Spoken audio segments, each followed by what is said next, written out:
What's going on, ladies and gentlemen? My name is Gunnar, bringing you all the Week 3 team builder for my match against Dan, aka aDrive, who is the coach of the Minnesota Vikavolts. That's right, folks. Moving forward, both the team builder and the actual battles will be separate videos, and I got a really solid reasoning for that. Basically, if I'm gonna be introducing pre-match promos, which trust me, you're gonna get this week, I don't necessarily want my videos to get necessarily too big, like cross over the 40 minute mark or something along those lines, because I don't think that will be beneficial towards, like helping my channel grow, and at the same time, like be something that's appealing to you all. So yeah, that's pretty much what we're gonna be doing moving forward. So yeah, I hope you guys are okay with it, and if not, just let me know in the comment section down below and I'll see what I can do.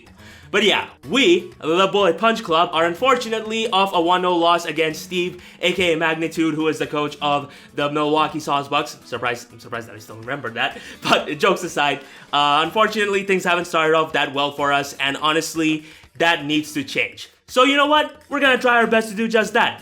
So, with that being said, this is the team for the Minnesota Vikavolts, and just from team preview alone, honestly, I'm feeling a bit good about this matchup, Like, he obviously has a lot of threats here and there, some of which can definitely whoop my ass if I ain't careful enough, but I think with the right build, I definitely got the necessary countermeasures for it.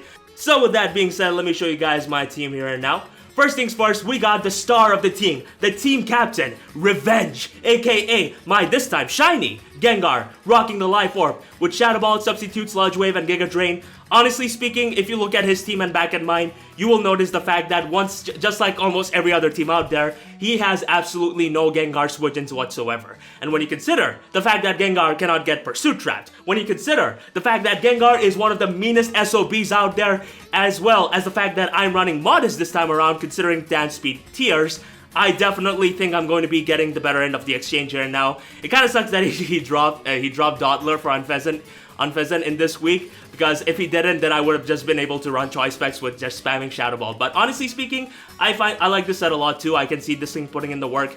Giga Drain is obviously there in case he happens to bring the Rhydon, and it will help my Gengar's longevity, long-term wise. So yeah, that's pretty much the gist of it. Now next up, we got Let Me In, which is my Hatterene G-Max form, rocking the Berry with Giga Drain, Psychic, Shadow Ball, and Healing Wish. Now this set may just, irk some of you guys, and honestly speaking, that's perfectly understandable, but there's a reason why I'm running all of this in the first place. With this investment that you see before you, if he happens to bring Rhydon on me, it doesn't matter what set he is or what variant he is. If he say, has Earthquake or something along those lines, that is at best going to be a 3-hit KO on me, and with my special attack investment, I'm guaranteed a 1-hit KO on this thing unless it happens to be max HP and max def with Calm Nature or something along those lines. So yeah, overall, this thing is definitely built to take hits, and with the Berry, I definitely am gonna have a way out towards that Chandelure of his, as well as his own Hatterene to some extent, which is why I have this 28 speed investment to begin with, as well as a Modest Nature, really. But honestly speaking, I don't see this thing being my main offensive Pokemon this week. If anything, this is my contingency. A contingency for his other offensive Pokemon, because in a lot of ways, he can definitely he can definitely sweep my entire team if he whittles down my walls well enough. And honestly speaking, Healing Wish does a phenomenal job at making sure that my core is still around for the majority of the match, as well as give life towards both my Gengar as well as my Durant. Speaking of which, this is the biggest star of this match, next to Gengar, of course, as you are looking at Edge, yeah, I changed the nickname to Edge, rocking the Life Orb with First Impression, Iron Head, Superpower, and Next Scissor.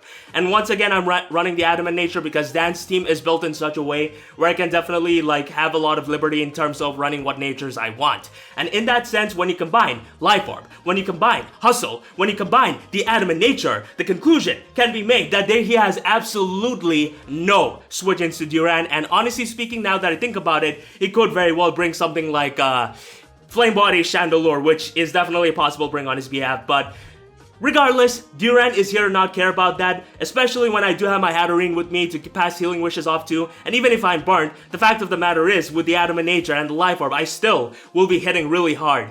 And you know what they say, Durant's first impression could be my opponent's very last impression. Anyways, Horrible lines aside, next up we got Cactus Jack, which is my Akaberry Ferrothorn, rocking Stealth Rock, Bulldoze, Knockoff, and Heavy Slam. And this set is pretty much here to be a bulky, this one is pretty much here to be just a bulky Pokemon for the majority of his match. With the special defense investment as well as the plus boost careful nature, I will most certainly be able to take Hatterene on decently well, one could say. Like even if he goes for a Mystical Fire or something along those lines, I will most certainly be able to take that just fine and be able to retaliate really hard with the Heavy Slam. Speaking of which, I expect him to be the Babiri Berry, if that's what you call it. So in that sense, I definitely see this Pokemon being useful in the sense that it will be able to get up rocks, it will be able to take on Flapple decently well, and at the same time, it will most certainly be here to pop his Hatterene's potential Babiri Berry. And hell, even if he happens to bring Hatterene with, like quiet nature in order to take on my own Hatterene better, then that means that my Ferrothorn will most certainly be able to outspeed this thing and will be able to do a lot of damage with Heavy Slam. So in that sense, I definitely see my Ferrothorn putting in some work. And of course, Bulldoze is here because, honestly speaking, I'm kind of worried about that Flapple of his. Even though, this is pretty much a really solid way out of this thing, the fact of the matter is if he happens to be, Dragon Dance with Outrage, that Grab Apple and Sucker Punch, especially Sucker Punch, that could be a problem for me because Hustle, what's that thing called? Hustle Flapple is definitely nothing to sleep on. So with Bulldoze, what I'm able to do is that I'm going to be able to keep his speed in check. And if I happen to make sure that he goes to plus, even on the worst case scenarios, he happens to go to +6 attack, the fact is, with Bulldoze, I will ensure that this thing will underspeed my Edge. Meaning, that Edge will have the superior priority for this match, so that I will most certainly be able to go for first impression, it will prioritize Sucker Punch, and I will 110% be able to knock that SOB out. Or Apple, whatever you want to call it. Regardless, that's pretty much the gist of Cactus Jack, and for the final two Pokemon, we have Lanturn, which is my Assault Vest Yellow, once again with this Discharge Volt Switch Scald and Ice Beam. And you could be like, oh Uzi, why are you continuously bringing this Pokemon each and every single week? Here's the thing, I don't necessarily have the best sort of answer to Ghost Spam to begin with, and this is pretty much my best way of handling those sort of things. As with the Assault Vest, what this Pokemon is here to do is pretty much here to sponge off special attacks from his team, which, trust me, he has a lot of them, by the way. But most importantly, it is here to fill in the role of me finding out exactly what set his Chandelure is. Because it could most certainly be Choice Specs, or it could be Choice Scarf. But so if he happens to go for a special attack and happens to do a decent chunk of damage, I already have the calcs written in. If he does over 30%, he is guaranteed to be Choice Specs. That is if he goes for a Shadow Ball. And if he doesn't happen to be Choice Specs, it will do 20%-ish. Meaning that I will most certainly be able to find out what set he is and be able to plan on from there, because if he doesn't happen to be Choice Specs, if he doesn't happen to be Choice Scarf, my revenge will be here to pretty much revenge kill his ass. So, yeah. Otherwise, it's pretty much here to be a nice Volturn Pokemon for me to use. And yeah. Last but not least, we got Victory, which is my Choice Scarf Noivern with Defog, Draco Meteor, Air Slash, and U-Turn. This time I'm running Choice Scarf because I want to outspeed the majority of his Pokemon, and this is pretty much one of my contingencies of sorts towards dealing with if he happens to bring a Choice Scarf Chandelure. And once again, this Pokemon is very useful in the sense that I will be able to find out exactly what kind of set he could potentially be and be able to go on from there. So yeah, when you take all of that into consideration, the conclusion can be made that Noivern is definitely here to be a very nice support Pokemon of sorts, and at the same time it is here to defog away Aurora Veil from his Vanillux should he choose to bring that thing against me. And yeah, overall, Draco Meteor and Air Slash are my main stats for this match.